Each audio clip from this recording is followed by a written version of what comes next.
en el capítulo 18. Ahí hay una parábola que tal vez muchas veces usted la ha leído o que la ha escuchado, pero siempre Dios tiene algo que decirnos y enseñarnos a través de cada una de estas parábolas. La parábola de los dos hombres que oraban, o sea, la parábola del fariseo y el publicano. El fariseo y el publicano. Vamos a ir a Lucas 18, versículo 9. A unos que confiaban en sí mismos como justos y menospreciaban a los otros, dijo también esta parábola. Dos hombres subieron al templo a orar. Uno era fariseo y el otro publicano. El fariseo, puesto en pie, oraba consigo mismo de esta manera: Dios, te doy gracias porque no soy como los otros hombres, ladrones, injustos, adúlteros, ni aun como este publicano. Ayuno 2 veces a la semana, doy diezmo de todo lo que gano. Mas el publicano, estando lejos, no quería ni aun alzar los ojos al cielo, sino que se golpeaba al pecho diciendo: Dios, sé propicio a mí, pecador. Os digo que este descendió a su casa justificado antes que el otro, porque cualquiera que se enaltece será humillado, y el que se humilla será enaltecido. Gloria al Señor. Inmediatamente, después de la parábola que nosotros estuvimos viendo, ¿tiene puesto hermana el Pedro? Vamos, a ver el trabajo. Inmediatamente después de la parábola de la viuda persistente, hace 15 días atrás yo la vi, la parábola de la viuda persistente. Y la parábola de la viuda persistente a nosotros nos dejaba una enseñanza. ¿Y cuál era la enseñanza? La enseñanza era que en la oración muchas veces hay que persistir porque la respuesta no es automática. Y la respuesta no es algo que nosotros podamos manipular, sino que la viuda persistente nos anima a orar y persistir siempre en la oración. Jesús dijo una parábola referente a cómo no orar. Esta parábola es una parábola que a nosotros nos va a enseñar cómo nosotros no debemos orar. Cómo nosotros no debemos no solamente orar, sino no debemos actuar. Jesús dijo esta parábola para que nosotros seamos llamados a reflexionar. Si tu intención es ofender a Dios, dijo Jesús, ora de esta manera. Es por consiguiente también una parábola de la que podemos aprender cómo orar si queremos ganarnos o granjearnos la simpatía de Dios. Esta parábola a nosotros nos habla, hermanos, de dos hombres que fueron al templo a orar. Póngase usted, imagínese, visualícese usted en el lugar de estos hombres. Ambos fueron al templo ¿a qué? A orar. Hasta ahí vamos bien, ¿verdad?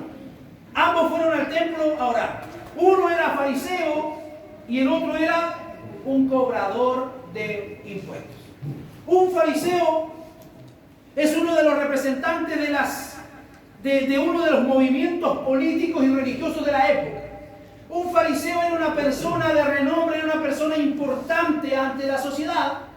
Y un publicano era un vendido o era un traicionero para los judíos. ¿Por qué? Porque el publicano era tomado como trabajador y era tomado como cobrador, una especie de contador auditor que lo tomaban los romanos, pero del pueblo judío.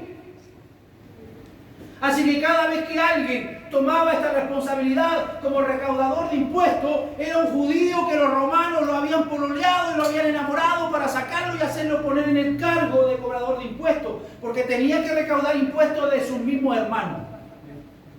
Así que cuando la Biblia dice que era uno un fariseo, o sea, era un tipo intachable, era un tipo elegante, era un tipo que conocía la Escritura, y el otro era un vendido, era un traicionero. Eso es lo que quiere decir cuando relata y grafica muy bien que uno era fariseo y el otro era un publicano. Alguien que el judío no quería y que no amaba y que no respetaba. Por eso Mateo muchas veces tuvo dificultades, porque Mateo antes había sido un recaudador de impuestos.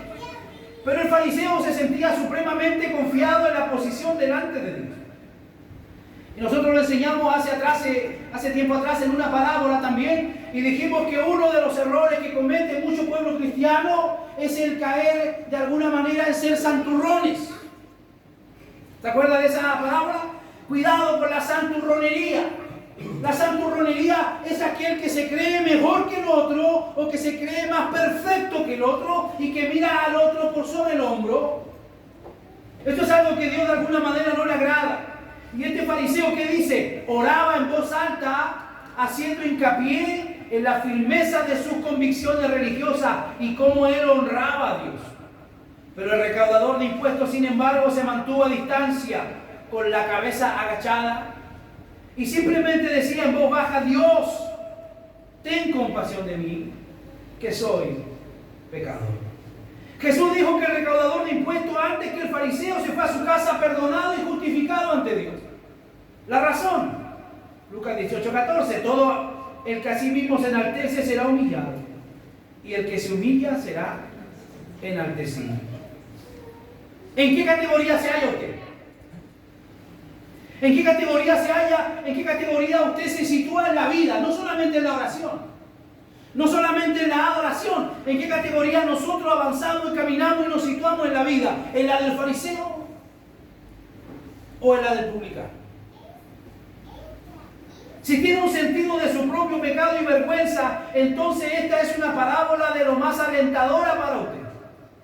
Si usted es un pecador que reconoce su condición de pecador, si usted es una persona, como la Biblia dice, que tiene hambre y sed de justicia, entonces esta parábola le va a animar y le va a alentar a usted. Pero si usted es de los que se cree fariseo y que se cree superior a los demás, va a estar toda la prédica incómodo. Pero esta palabra la iglesia tiene que alentarle. Si le repugna el pensamiento de ser un pecador y se siente contento consigo mismo, si usted piensa que se sentiría muy cómodo si se le juzga por su propia justicia ante el tribunal de Dios, entonces no le va a gustar para nada lo que va a escuchar en este día. Hay gente que se cree que lo que está haciendo está bien y que parece que ya está listo para entrar a la presencia del Señor, y creen y de alguna manera se sienten que ya prácticamente le faltan las alitas nomás y está listo para el cielo. Hay gente que camina con ese tipo de convicción en la vida y camina con ese tipo de convicción del Evangelio. Pero es muy interesante que esto aparezca como parte de una larga sucesión de parábolas que Jesús le dio en respuesta a la acusación de los fariseos que mantenían de él. Yo lo dije la otra vez hablando a usted de una parábola. ¿Cuál era el mayor reclamo que le hacían los fariseos y la gente a Jesús?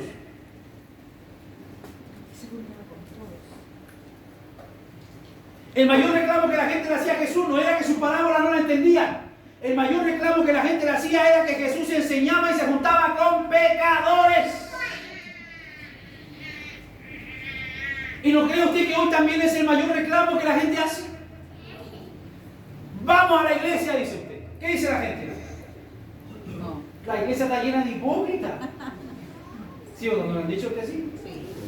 Pero es mejor pasar unos cuantos años aquí con unos hipócritas que irnos con todo ellos al infierno, ¿sí o no? Sí. Yo prefiero tolerarlos aquí algunos años, los hipócritas, que después tener que irme con ellos al infierno.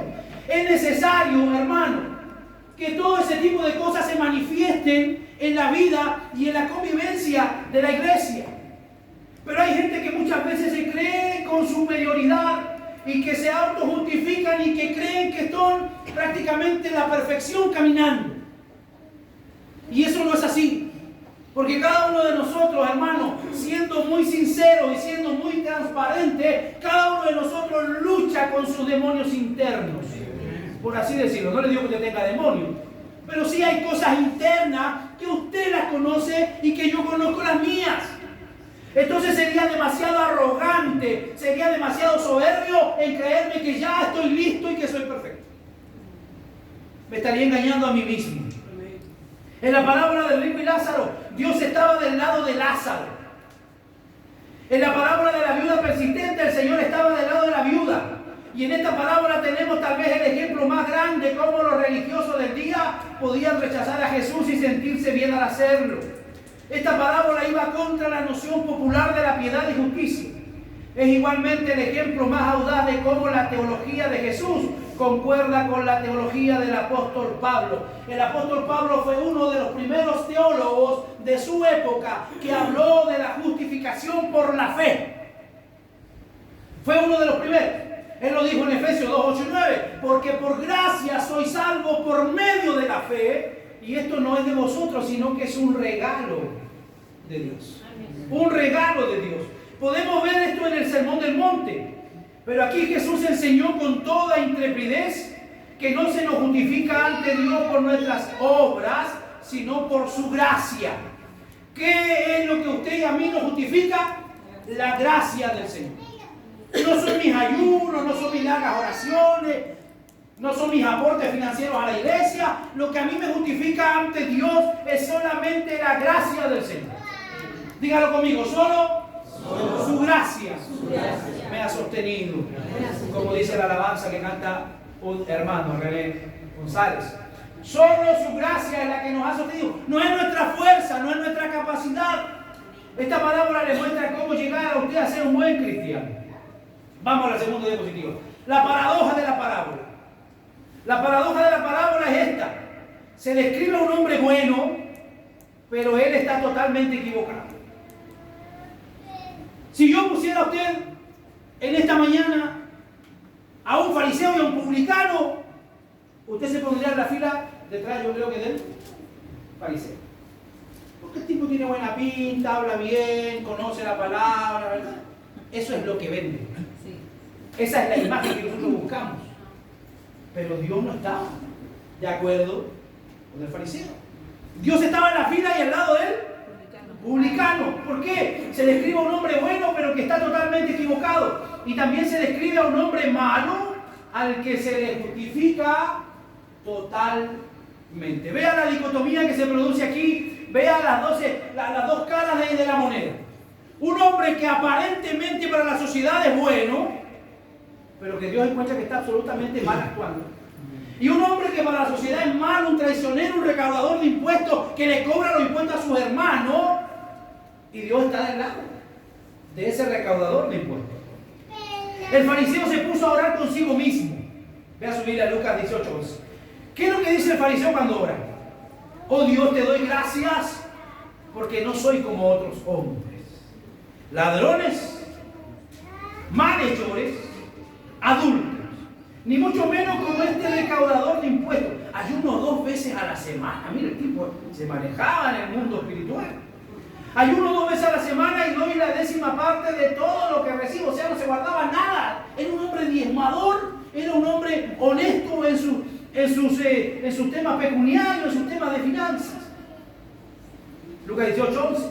Resulta que aquella persona, a quien llamaríamos un hombre bueno, usted diría, oye, yo quiero que ese sea parte de la iglesia. Yo lo necesito en la iglesia, este tipo. Diezmador, no es adúltero, se ve aparentemente bueno. Resulta que aquella persona que él llamaríamos un hombre bueno, Dios lo rechazó categóricamente a pesar de sus muchos actos piadosos. A pesar de sus muchos actos piadosos, Dios lo rechazó. Pero el hombre malo, el recaudador de impuestos, se mantuvo a distancia. ¿Cómo se mantuvo el recaudador de impuestos? A distancia. ¿Qué nos enseña eso? Que él no buscó el primer lugar, no buscó el lugar prominente. Él se mantuvo a distancia. Y leemos que dice, ni siquiera se atrevía a alzar la vista al cielo. O sea, un hombre que reconocía absolutamente el lugar donde él estaba parado. ¿Dónde dice la Biblia que estaban ellos orando?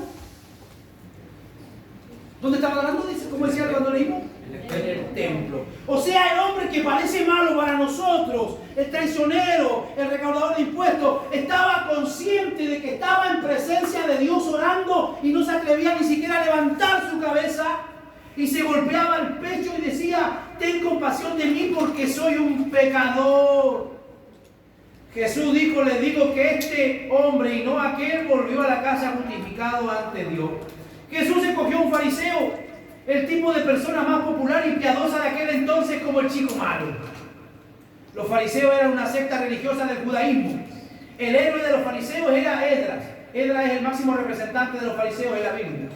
El libro de Esdras nos habla del amor por la ley. El sustantivo fariseo viene de una palabra que significa separado. Eso significa fariseo. Cuando alguien se sentía y formaba parte de la secta de los fariseos, él tenía claro que él era separado. Pero era separado ¿para qué? Separado para el servicio de Dios. Y no separado para mirar a los demás como bicho raro o mirarlos por sobre el hombro. Ojo con eso, la iglesia también es separada. Pero somos separados ¿para qué? Para ofrecer un servicio al Señor. Para estar al servicio de la sociedad y la comunidad. Y no para mirar o menospreciar a la sociedad. Ese no es el propósito de que el Señor nos haya apartado de las tinieblas a la luz. Porque pensaban que estaban separados del resto de las personas. Pensaban que estaban en un escalón por encima de los demás. El Espíritu, sus sucesores todavía están vivos hoy día en la iglesia. Todavía hay iglesias donde hay muchos fariseos. Me ha tocado conocer a muchos fariseos durante los años que llevo, hermanos, predicando. Muchos fariseos que a veces se preocupan en detalles en la iglesia y les caen mal algunos detalles, pero ellos son pecadores empedernidos. Aquí la hermana no debería pintarse. Y aquí la hermana no debería usar la falda arriba de la rodilla. ¿Y qué anda haciendo mirando en la pierna de la hermana? Son fariseos que acusan y gritan los pecados de los demás, pero los de ellos se las tienen bien guardaditas. El Señor dijo que cuidan el mosquito y se tragan el camello. Siempre lo he dicho yo, hermano, detrás de todo fariseo siempre va a haber un tipo degenerado. Siempre va a haber alguien con esas condiciones. Hay sucesores hoy día de los fariseos en la iglesia. Algunos los llamamos la iglesia y no son necesariamente judíos, pero en su sucesión real y natural. Sus sucesores literales también existen hoy día. Probablemente lo veríamos hoy en la muralla occidental de Jerusalén, vestidos de la misma manera, sin afeitarse, con una barba larga, llevando la clase correcta de ropas y cosas por el estilo. Considera que están por encima de todos los demás. Jesús fue el primero en ver por debajo de la máscara de estas personas y él dijo, Mateo 23:5, vaya con su Biblia a Mateo 23:5. ¿Qué fue lo que dijo Jesús de estos personajes?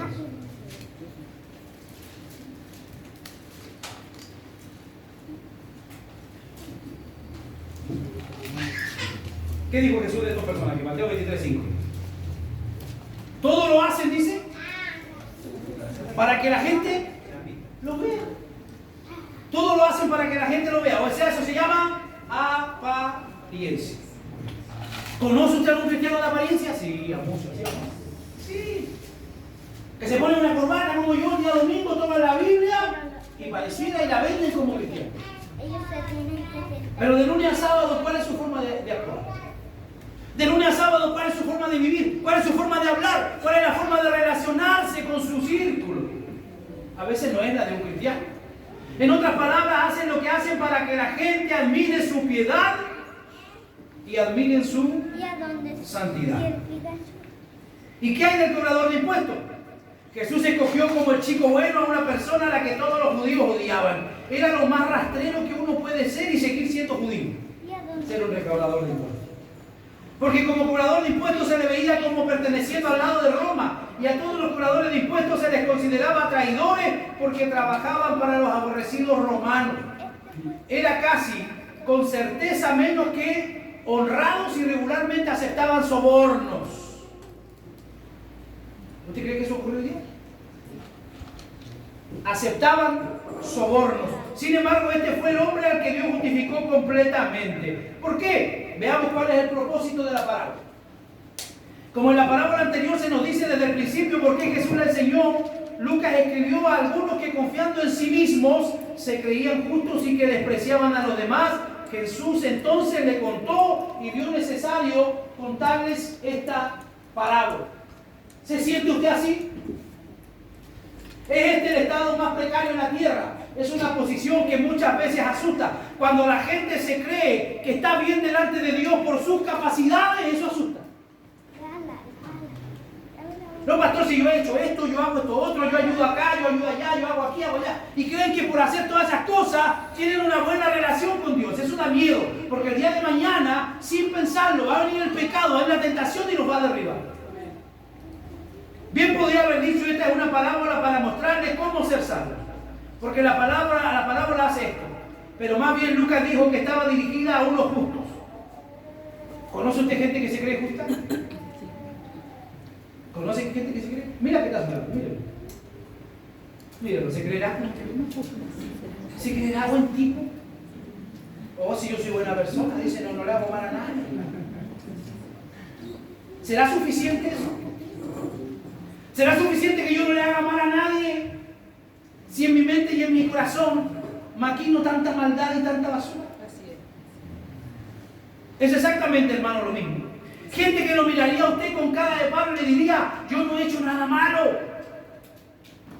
Tal vez usted se sienta muy confiado de que cuando comparezca delante de Dios, el Señor le dirá, entra porque has tratado de vivir la clase de vida que pensabas que me agradaría. Hay gente que vive una vida pensando que lo que está haciendo le agrada a Dios, pero muy lejos de la palabra y muy lejos de la voluntad de Dios. Algunos realmente piensan que no han hecho nada que lo descalificaría para entrar al cielo. Y el propósito de esta parábola es revelar a las personas que están perdidas, que si murieran en este momento tal como están, irían al infierno. Ese es uno de los propósitos fundamentales de esta parábola. Enseñarles y demostrarles que si murieran en este momento, muchos se perderían. Porque están confiando en su autojusticia.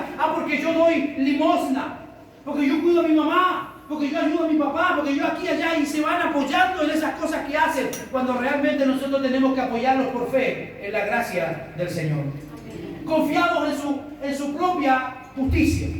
Jesús dijo que el fariseo estaba muy confiado en su propia justicia. Búsqueme esa diapositiva, por favor.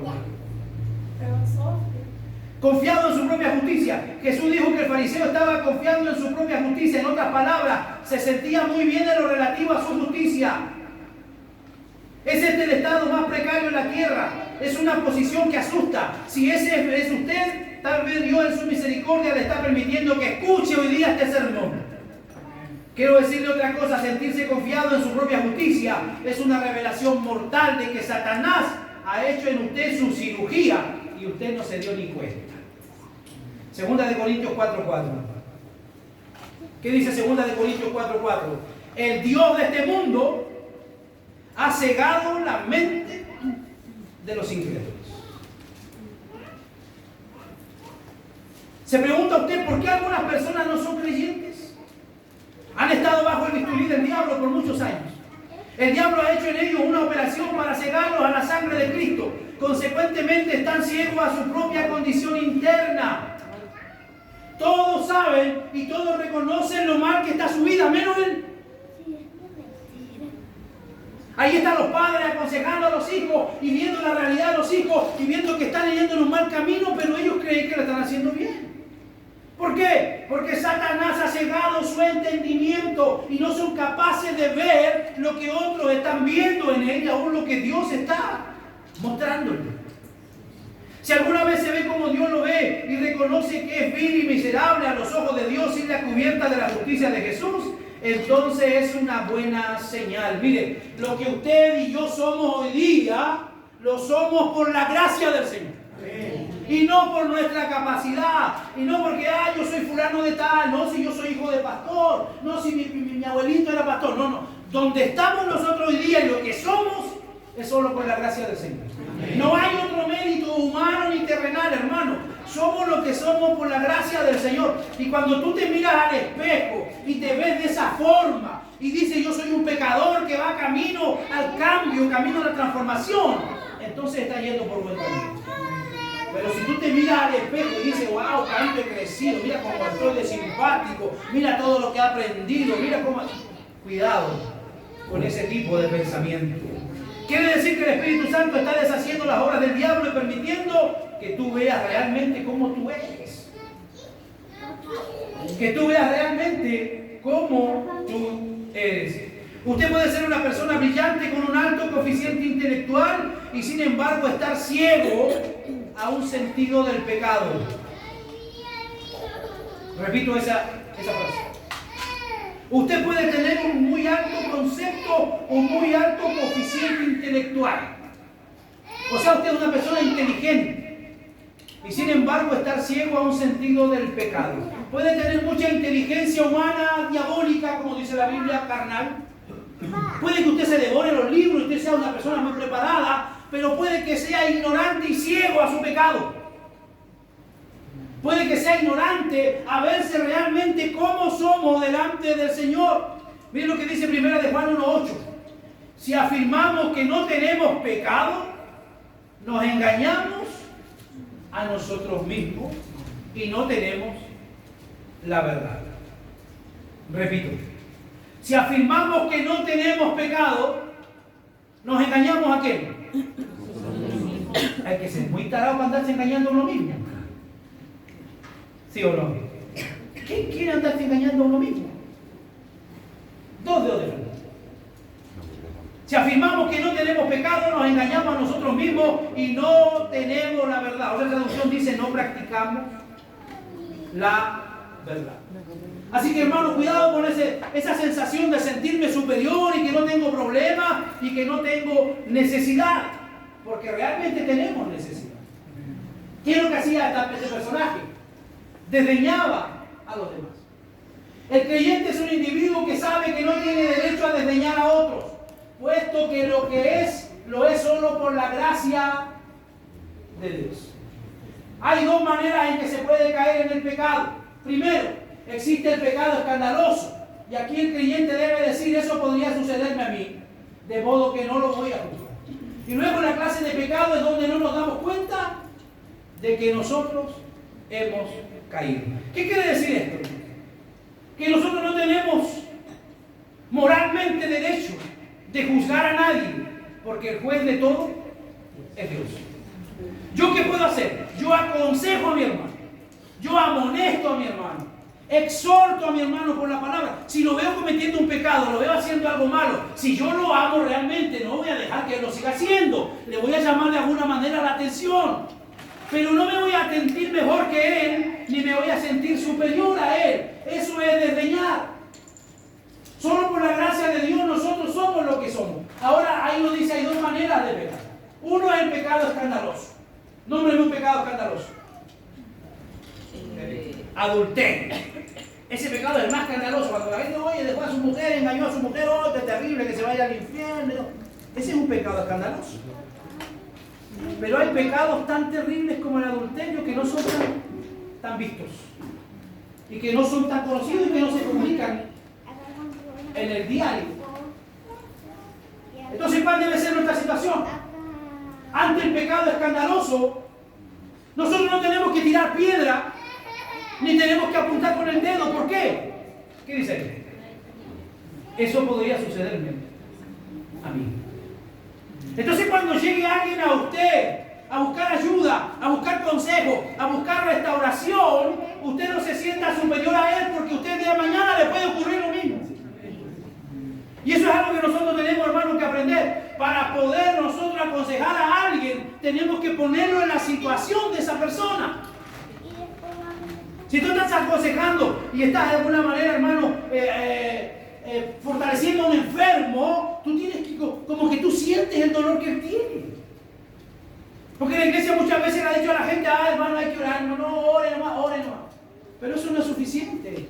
El hermano quiere que usted sienta, que usted sea una persona condoleciente, que pueda sentir su necesidad, que pueda sentir su dolor. ¿Por qué? Porque el día de mañana eso le podría pasar perfectamente a usted.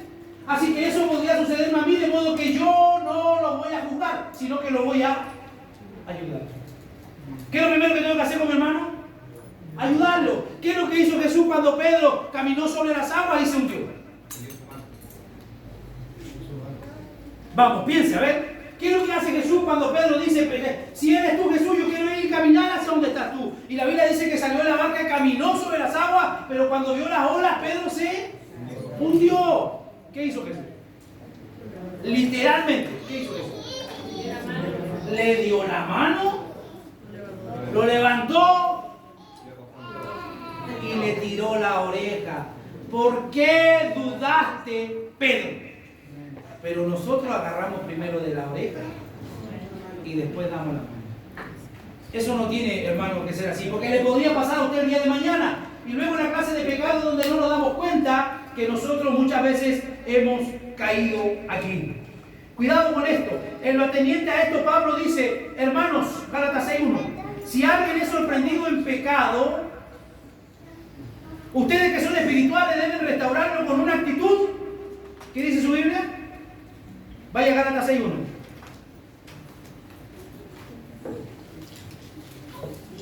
Está después de Corintios y antes de Efesios, vamos.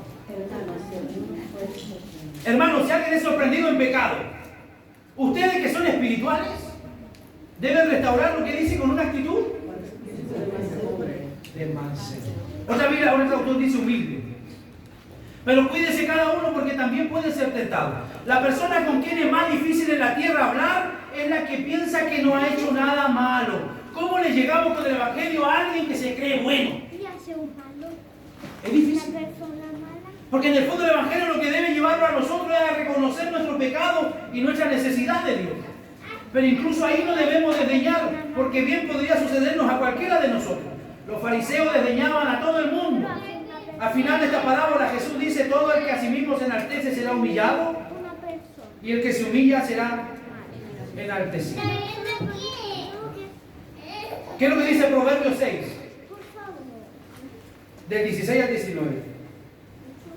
Hay 6 cosas que el Señor aborrece y 7 que le son detestables. Los ojos que se enaltecen, la lengua que miente, las manos que derraman sangre inocente, el corazón que hace planes perversos, los pies que corren a hacer lo malo, el falso testigo que parse mentira y el que siembra discordia entre los amigos. La primera cosa que Dios aborrece en esta lista son los ojos altivos. Los ojos altivos. ¿Conoce usted a alguien de mirada altiva? Más de alguien debe haber por ahí de mirada altiva. A Dios no le gustan estas cosas, pero el orgullo es la primera en la lista. También el Señor aborrece a los arrogantes.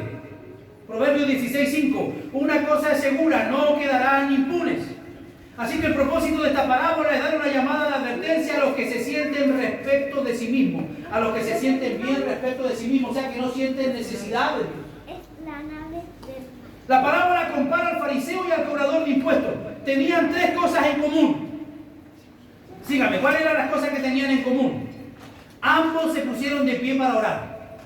Lucas 18:11. Segundo, ambos se dirigieron a Dios directamente. El fariseo dijo, Dios, te doy gracias porque no soy como los otros hombres. Y el recaudador de impuestos dijo, ten compasión porque soy un pecador. Finalmente ambos querían agradar a Dios y querían que Dios los oyera. Querían de alguna manera tocar el corazón de Dios. Ese es el propósito de la oración después de todo. Llegar a Dios. No hay poder más grande que el poder de Dios. Tal vez usted quiera llegar a algún influyente para poder influir a ese individuo, para que haga algo por usted. Pero las personas muy influyentes por lo general son inalcanzables. Pero Dios no es así. Cuando usted quiere alcanzar a Dios, hay solo una manera de hacerlo. Y es buscándole con humildad. Hay una diferencia entre estos dos hombres. El fariseo se justificaba a sí mismo. Se nos dice que se puso de pie y oraba en referencia a sí mismo. La traducción del griego podría decir así: oraba consigo mismo. Cuando tú lo traduces al original, ¿verdad? Y lo que viene a traducirse del griego, lo que está diciendo era que el fariseo oraba consigo mismo. Y los eruditos no estaban seguros, se dice que oraba a sí mismo o respecto de sí mismo. O respecto de sí mismo. O sea, él no estaba centrado ni estaba tratando de llegar realmente a Dios. Lo que él estaba era declarando su autojusticia. Qué bueno que no soy como los demás. Qué bueno que no soy un adúltero. Qué bueno que no soy como este publicano. No estaba para nada buscando la gracia de Dios, sino que estaba autoproclamando sus habilidades. El punto aquí puede haber dirigido la mayor parte de su oración a Dios. Se concentró por sí mismo en él, absolutamente en él mismo. Eso nosotros lo conocemos hoy día como el narcisismo. Hay gente narcisista a veces dentro de la iglesia que se preocupa solamente por ellos. Por ellos. Si no le interesa absolutamente nada lo que ocurra con los demás. Empezó diciendo, te doy gracias. Eso es bueno. Por lo menos siempre agradecerle a Dios todo lo que puede, pero entonces dijo, te doy gracias porque no soy como los otros hombres, y ahí ya se desinfló enseguida. Había empezado bien, te doy gracias. ¿Y por qué? Porque no soy como los demás. En ese momento el padre volteó su cara, seguramente, jamás digas eso. Jamás se sienta bien respecto a sí mismo porque conoce a alguien que es peor que usted en términos de moralidad o maldad. Usted no se sienta cómodo y no se sienta bien pensando, es que hay otros que son peores que yo. Y eso como que a uno lo autoriza para que ya no cambie, porque hay otros que son peores. ¿Ha visto usted a los jóvenes cuando dicen los jóvenes, oye, el papá de mi compañero lo deja que haga? Bueno, el papá de su compañero no tengo por qué yo como papá permitirlo. Porque uno siempre está viendo y se está poniendo al nivel de los demás. Y si los demás lo hacen, bueno, yo no puedo hacer. No, no es así, hermano. El hecho de que los demás se quedan ir cabeza al infierno no significa que usted también vaya a tener que irse cabeza al infierno. Usted es una persona que ha sido creada por Dios, que Dios le ama, que Dios lo ha restaurado y que Dios lo ha perdonado. Hay gente que dice, bueno, es que yo no soy tan malo, ¿verdad? Como Saddam Hussein. Oye, qué tipo más malo. Claro, si nos comparamos con Saddam Hussein, somos todos buenos. O si nos comparamos todos con Hitler, claro que somos todos buenos. Pero realmente eso no es lo que este fariseo de alguna manera estaba cayendo en ese error. El fariseo se concentró en sí mismo y se comparó con otras personas. ¿Con quién se comparó él? ¿Con quién se comparó? No, ¿con quién se comparó? ¿Con ladrones? No, yo voy a llegar mi diezmo toda la semana. No soy como los ladrones, digo él. No soy como los malhechores. No soy como los adúlteros, ni mucho menos como este recaudador de impuestos. Lo curioso es que aunque el cobrador de impuestos se mantuvo a distancia, el fariseo lo vio y dijo, Dios te agradezco que no soy como él. Y se suponía que Dios debía decir, qué bueno que no eres como él. No. El fariseo en realidad pensaba que estaba ganándose el favor y la simpatía de Dios al decir todas esas cosas que él realmente no era. Que Dios pueda bendecir nuestra vida y nos ayude, hermanos, a poder vivir en temor y en reverencia, a poder vivir en la gracia maravillosa de nuestro Señor. Porque hay una obra invisible que no se ve, pero que la realiza el Espíritu Santo. Jesús estaba diciendo, no piensen que no saben lo que están haciendo. Hay muchos que participan en cosas que no están bien y uno piensa que no saben que están haciendo mal, pero el Espíritu Santo puede obrar en una persona de una manera que uno nunca cree que puede ser posible. ¿Cuántos de ustedes creen que sus hijos pueden cambiar? Amén. ¿Cuántos de ustedes creen que su esposo puede cambiar? Amén. ¿Y cuántos esposos creen que su esposa puede cambiar? Amén. Saulo de Tarso era un hombre que perseguía a los cristianos. Era un hombre que buscaba cartas para perseguir y aún presenciaba la muerte cuando eran martirizados los cristianos. Eso se deleitaba porque él pensaba que lo estaba haciendo en nombre de la religión, en nombre del judaísmo, y eso agradaba a Dios. Él pensaba. ¿Hasta qué? Hasta que se encontró con Dios. ¿Y qué pasó con Saulo? Su vida cambió. Absolutamente. Así que usted no ve a nadie por perdido. Mientras hay vida, mientras se respira, hay opción de cambiar. Amén. Dile que está a tu lado, todavía puedes cambiar.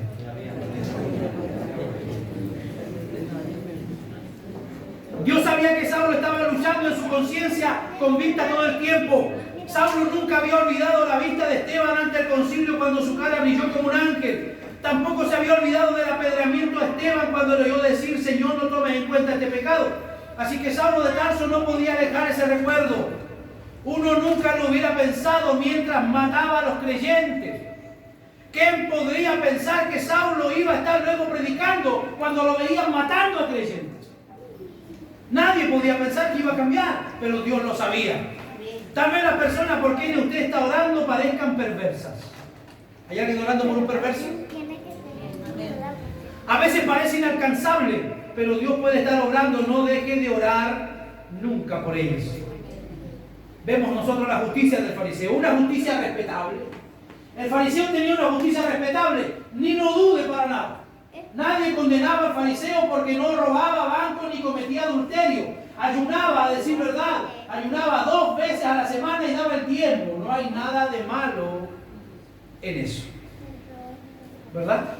¿Dónde estaba el error y el problema de él en su autojusticia. Todo lo que él hacía estaba bien, pero él no descansaba en la gracia de Dios, sino que él pensaba que sus obras lo iban a llevar hacia la salvación. Una justicia que se rechaza. Por esto es el escándalo del Evangelio. Gente al parecer justa va al infierno. Y Cristo murió por los injustos. Él lo justificó y así va al cielo. Yo siempre lo he dicho. Gente que uno cree que van al cielo, cuando lleguemos al cielo no lo vamos a ver. El trabajo de todo ministro del Señor cuando alguien muere es mandarlo para allá. Porque allá tienen que ser abiertos los libros, tienen que ser vistas sus obras, todo va para allá. Pero ¿dónde van a descansar? Eso lo tiene que decidir el Señor. ¿Una eternidad en el paraíso o una eternidad lejos del Señor? Pero el escándalo del Evangelio, gente que al parecer justa va al infierno, Cristo murió por los injustos, Él los justificó y así van al cielo. Ninguno de nosotros era justo. Éramos todos, hermanos, perdidos en pecado, pero a través de la justificación hemos sido perdonados y hemos sido puestos en una correcta relación, porque en el fondo eso es la justificación. Poner al ser humano en una correcta relación con Dios. Efesios 2, 8 y 9. Porque por gracia ustedes han sido salvos mediante la fe. Y esto no procede de ustedes, sino que es el regalo de Dios y no por obra para que nadie se jacte. Isaías 64, 6 dice: todos nuestros actos de justicia son como trapos de inmundicia. Así como usted se ve cuando está bajo el reflector de Dios. ¿Por qué se rechaza nuestra justicia? ¿Por qué cree usted que se rechaza la justicia humana? ¿Por qué cree usted que se rechazan nuestros actos de justicia cuando nosotros tenemos que presentarnos ante el Señor? ¿Sabe por qué se rechaza? Porque literalmente compite con la manera de Dios de hacer las cosas. Cuando yo me quiero acercar a Dios por mi propia justicia, estoy automáticamente compitiendo con la gracia que Dios quiere que yo use para acercarme a Él. O sea, yo no puedo llegar a Él a través de otra persona que no sea el nombre de Jesús. No puedo tener otra ayuda que no sea la ayuda del Espíritu Santo, porque esa es la manera y esa es la forma como Dios actúa. El sistema sacrificial del Antiguo Testamento apuntaba a todos hacia la cruz. Les mostraba que no podían salvarse a sí mismos. ¿Cuántos creen que hoy día es exactamente lo mismo? Se ofrecían sacrificios, se ofrecían ofrendas. ¿Para qué? Para aplacar la ira de Dios, pero eso no le da salvación, solamente perdonaba por un año más su vida. Una justicia remota. El recaudador de impuestos tenía una justicia remota que era opuesta a la del fariseo. El cobrador de impuestos no tenía justicia propia. Él oraba y decía: yo soy un pecador. Él no decía: yo soy mejor que este, yo soy mejor. No, él decía: yo soy un pecador.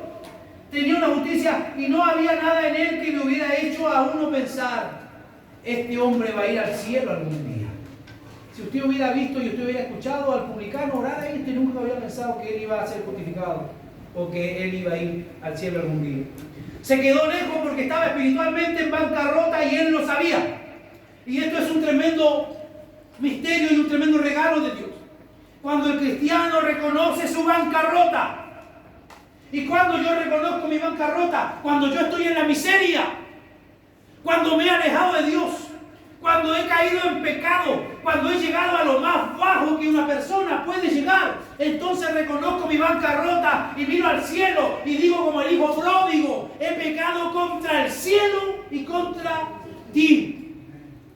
Entonces la persona que está en bancarrota es una persona que va a recibir la gracia de Dios y no así el que se siente capaz o el que se siente mejor que los demás. Ojalá que nosotros reconozcamos todos los días nuestra bancarrota. Todos los días necesitamos, hermanos, de la gracia de nuestro Señor Jesucristo. Hay una justicia que se recibe. Había algo que tenía lugar entre Dios y el cobrador de impuestos que el fariseo nunca hubiera sabido. En su oración el cobrador de impuestos suplicaba. ¿Qué suplicaba el cobrador de impuestos? Misericordia. Y la Biblia dice, el salmista: yo fui joven y no he visto nunca un justo desamparado, ni a su simiente también desamparada. Hermano, la misericordia de Dios siempre está para cada uno de nosotros. ¿Y qué es lo que es la misericordia?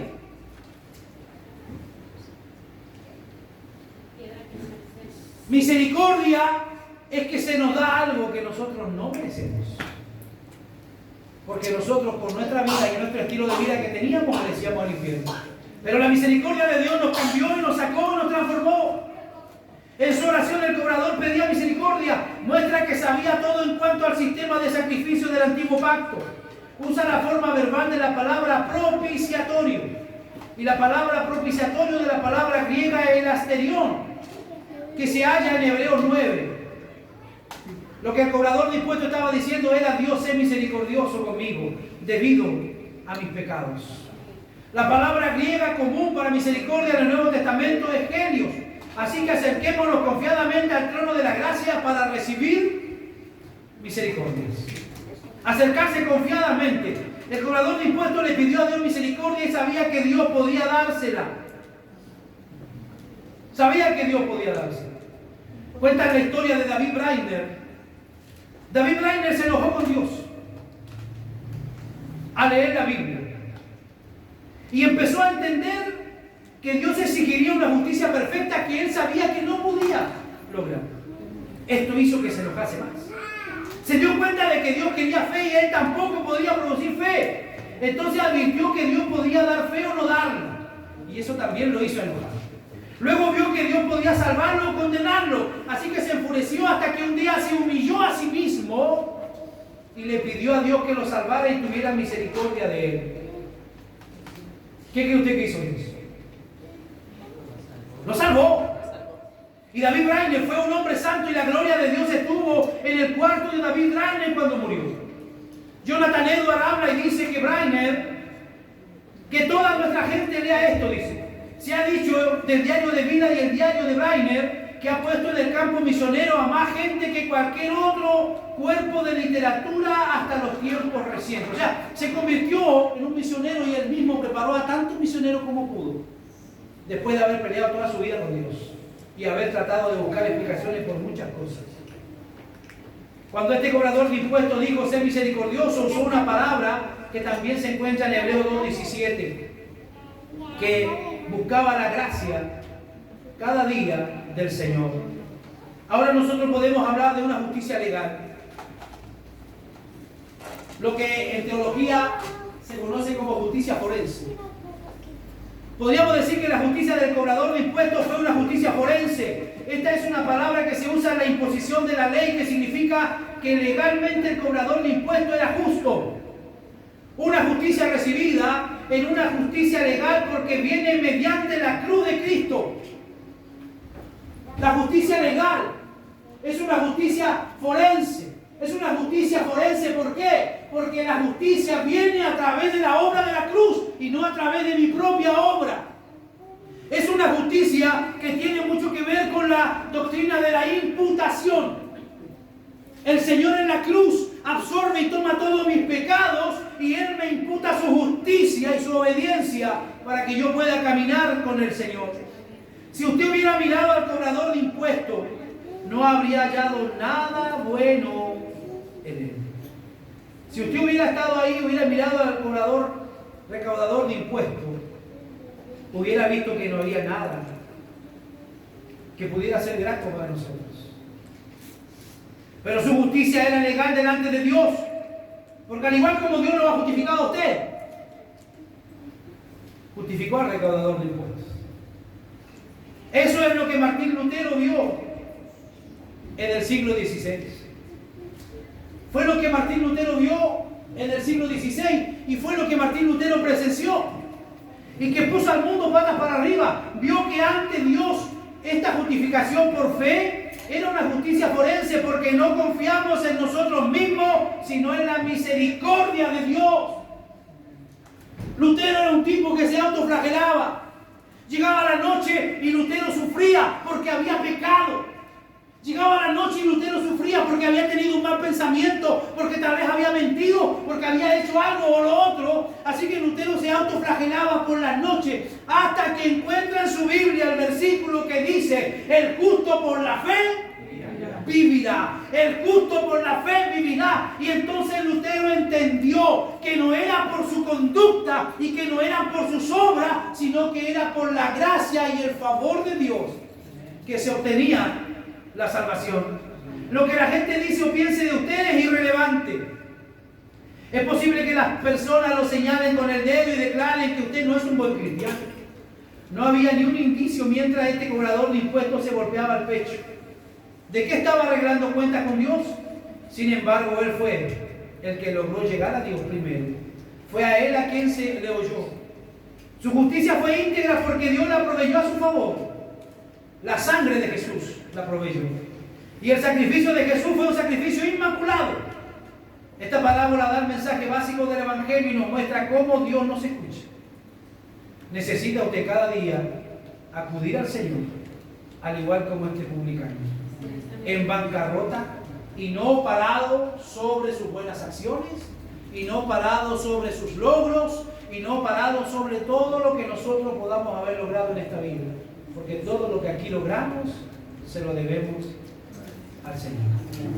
Cierre sus ojos y tome la mano a alguien aquí.